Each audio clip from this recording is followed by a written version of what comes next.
देखो मुद्रा, क्या पढ़ना है? मुद्रा। मुद्रा का अर्थ एवं विकास है।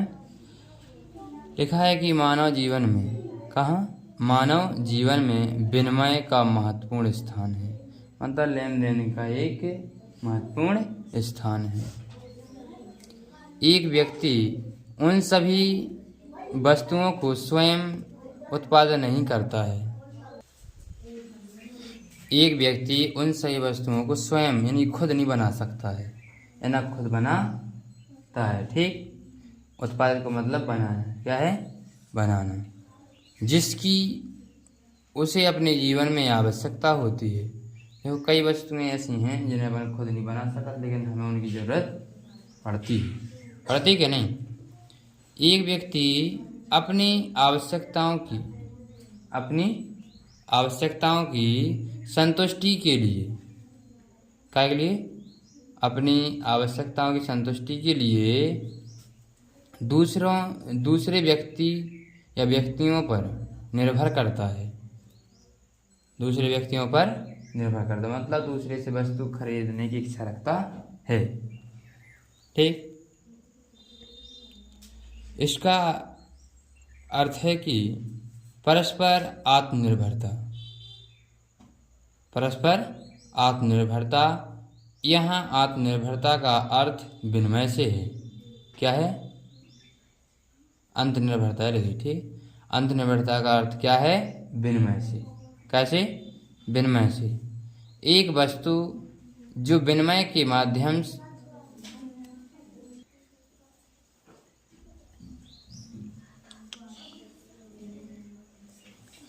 इनकी एक वस्तु को जो विनिमय के माध्यम के रूप में, क्या के?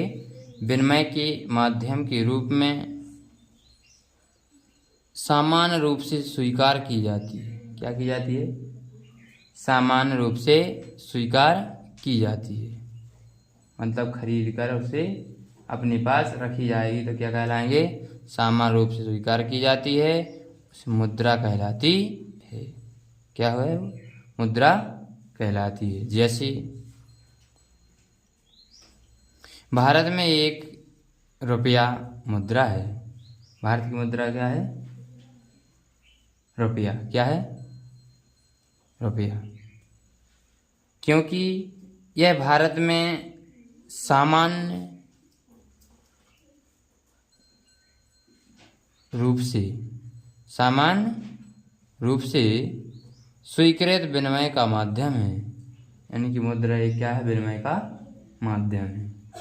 मुद्रा से क्या होगा? लेन देन। क्या होगा? लेन देन। इसी प्रकार यूएसए में एक डॉलर मुद्रा है। यूएसए में क्या है? डॉलर। वहाँ का रुपया क्या चलता है भाई साहब? डॉलर।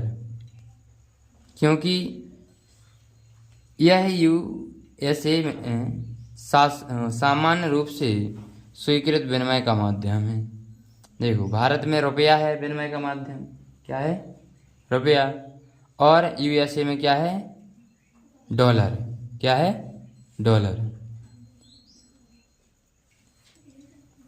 जब आवश्यकताओं में अधिक व्यवस्था नहीं पाई जाती थी तो वस्तुओं का प्रत्यक्ष रूप से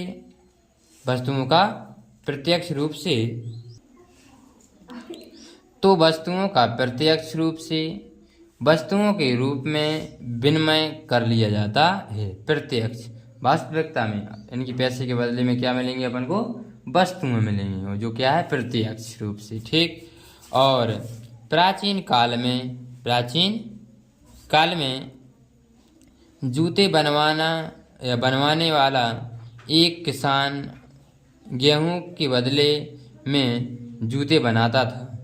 पहले क्या होता था कि एक किसान जूते, अगर किसी को जूते चाहे तो वह जूते के बदले में क्या करवाता? गेहूं देता था। क्या देता था? गेहूं। और गेहूं के बदले जूते। ठीक। और कृषि में श्रमिक यानी कि जो मजदूर थे वो अनाज के लिए खेतों में काम करता था। यानी कि जो किसान था वो अनाज के लिए खेतों में क्या करता था, काम करता था। तो क्या मिलता था उसे, पैसा नहीं, अनाज। मुद्रा नहीं मिलती, पहले चलते ही नहीं थे। तथा इसी प्रकार अर्थव्यवस्था चलती रहती थी।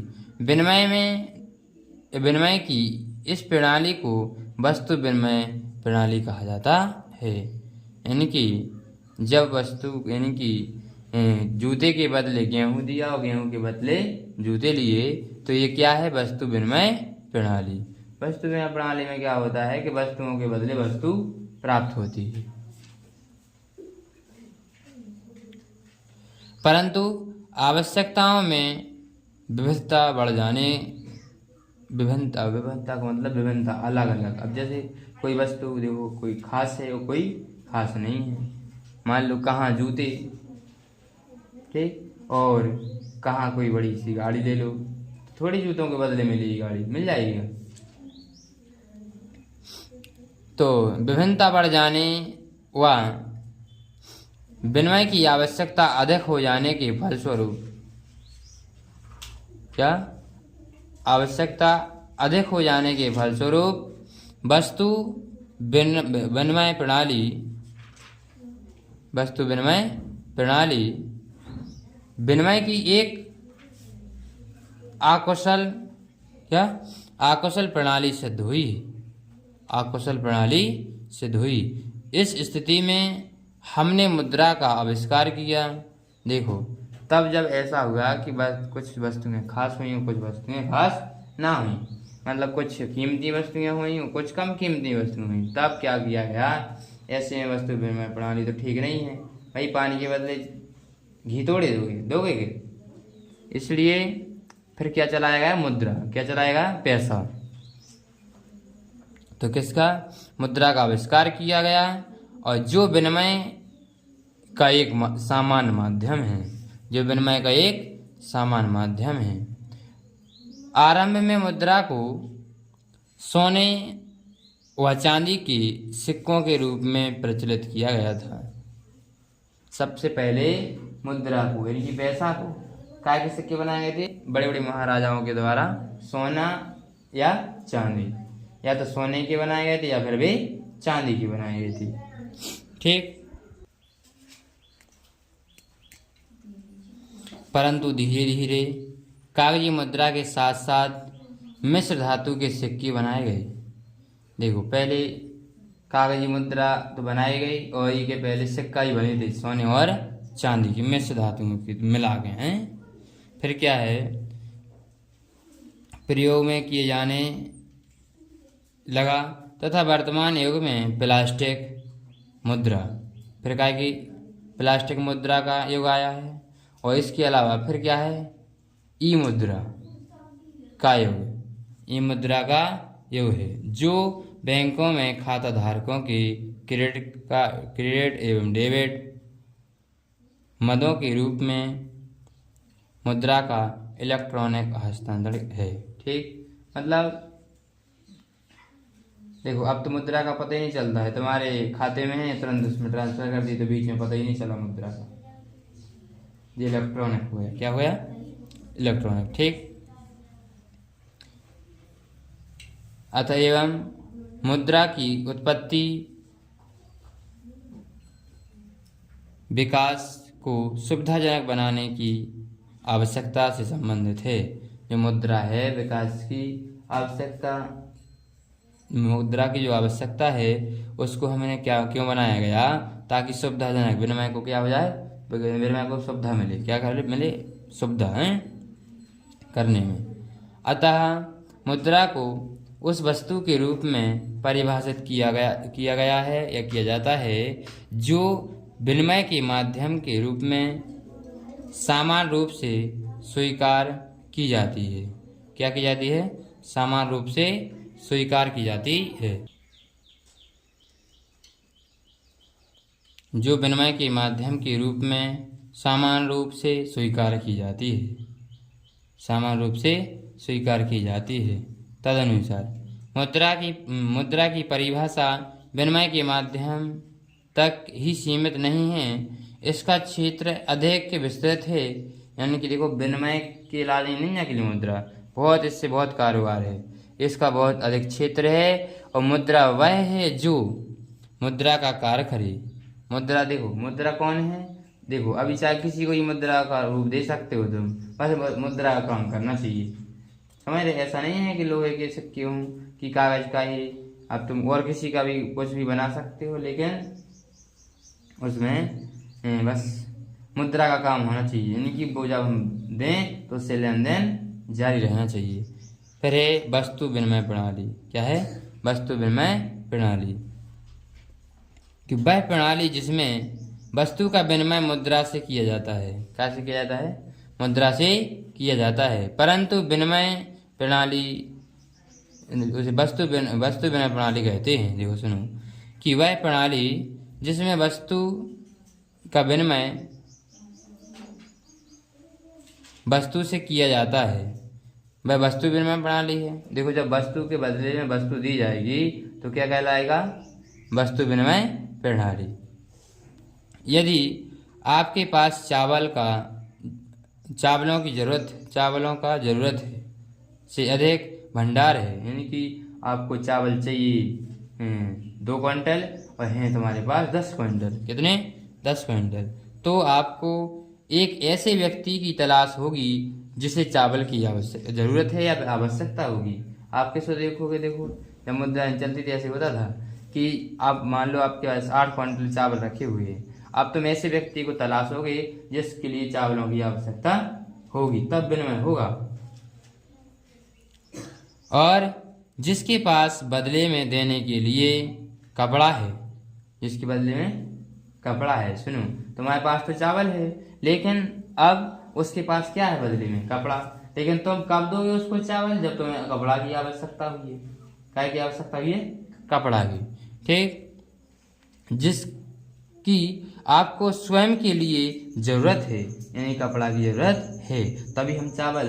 देखो विनिमय जब होगा जब चावल वालों को दूसरे को चावल की जरूरत होगी और हमें कपड़ा की जरूरत होगी, तभी विनिमय होगा। ठीक,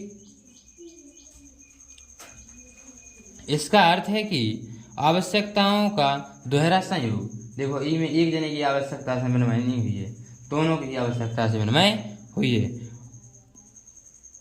आपकी कपड़े की आवश्यकता किसी अन्य व्यक्ति की चावल की आवश्यकता से मेल खानी चाहिए।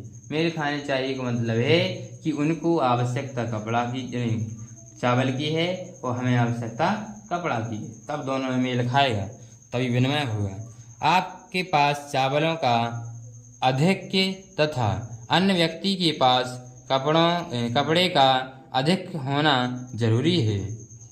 यह कितना जटिल है। वर्तमान समय में आप क्या करते हैं? एक किसान होने के नाते आप चावलों को मुद्रा के लिए बेचते हैं। क्या के लिए? मुद्रा के लिए बेचते हैं। और एक कपड़े के व्यापारी होने के नाते अपने कपड़े को मुद्रा के लिए बेचते हैं।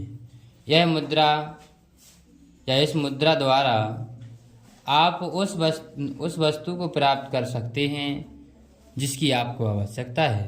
देखो आज मुद्रा जारी हो गई है, इसलिए उस मुद्रा के जरिए आप उस वस्तु को खरीद सकते जो जिसकी आपको आवश्यकता है। ऐसे इस प्रकार चावलों का मुद्रा के साथ और कपड़े का भी मुद्रा के साथ विनिमय किया जा सकता है या किया जाता है। मुद्रा विनिमय के माध्यम के रूप में कार्य करती है। देखो मुद्रा विनिमय के माध्यम के रूप में कार्य करती है। वस्तु अर्थव्यवस्था में ऐसा कोई विनिमय का माध्यम नहीं होता यहाँ वस्तु का विनिमय वस्तुओं से होता है। मतलब मुद्रा में देखो ऐसा नहीं होगा कि वस्तुओं के बदले वस्तु प्राप्त होगी, अब नहीं होगा। ठीक, वस्तु विनिमय या प्रत्यक्ष विनिमय की परिभाषाएं निम्नलिखित हैं। ठीक, वस्तु विनिमय की प्रमुख परिभाषाएं देखो लिखा है वाक्य अनुसार कि मुद्रा के बिना प्रयोग विनिमय वस्तु कहलाता है। जब देखो, जब किसी वस्तु को खरीदा जाए और मुद्रा का प्रयोग ना किया जाए तो वो क्या कहलाएगा? वस्तु विनिमय कहलाएगा। ठीक। फिर टांजिंग के अनुसार उत्पत्ति का प्रत्यक्ष विनिमय वस्तु विनिमय कहलाता है। फिर थॉमस के अनुसार कि एक वस्तु से दूसरी वस्तु के प्रत्यक्ष विनिमय को वस्तु विनिमय कहते हैं। जेवंस के अनुसार अपेक्षाकृत कम आवश्यक वस्तु से अधिक आवश्यक वस्तु का आदान प्रदान ही वस्तु विनिमय कहलाता है। मतलब जिसकी जरूरत हमें ज़्यादा है और जिस चीज़ की हमें वस्तु कम है तो कम वाली दे देंगे, वो ज़्यादा वाली ले लेंगे। ठीक। प्रोफेसर मार्शल के अनुसार दोनों पक्षों के मध्य होने वाले धन के ऐच्छिक, वैधानिक तथा पारंपरिक हस्तांतरण को विनिमय कहते हैं। क्या कहते हैं? विनिमय कहते हैं। फिर R.P. केंट के अनुसार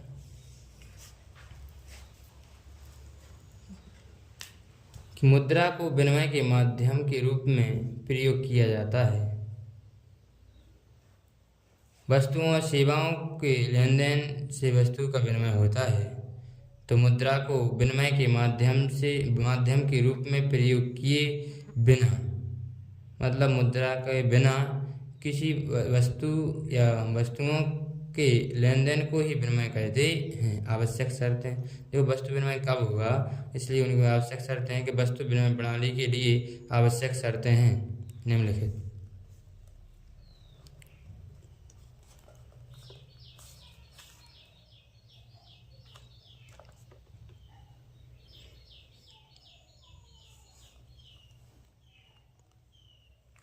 नंबर 1 लिखा है कि दोनों पक्षों की उत्पत्ति, यानी कि वस्तु विनिमय प्रणाली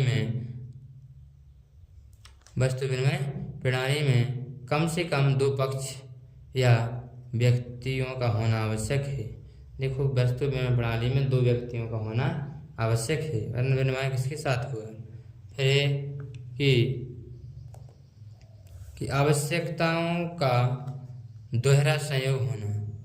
आवश्यकताओं का दोहरा संयोग का मतलब है, इसका आशय ऐसी परिस्थिति में है जिसमें दो व्यक्तियों के पास अपनी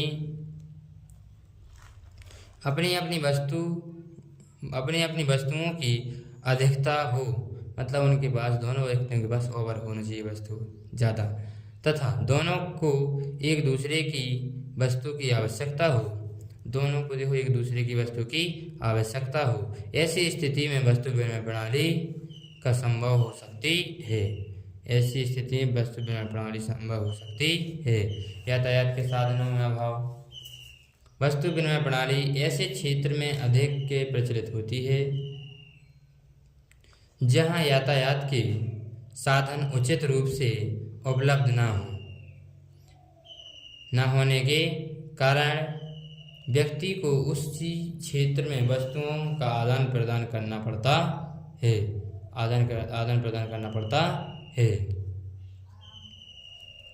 फिर मुद्रा का अभाव। इस स्थिति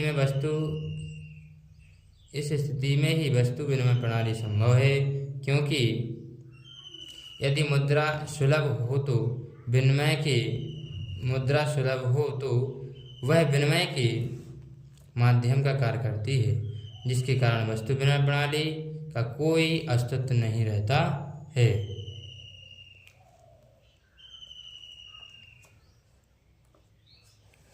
ठीक।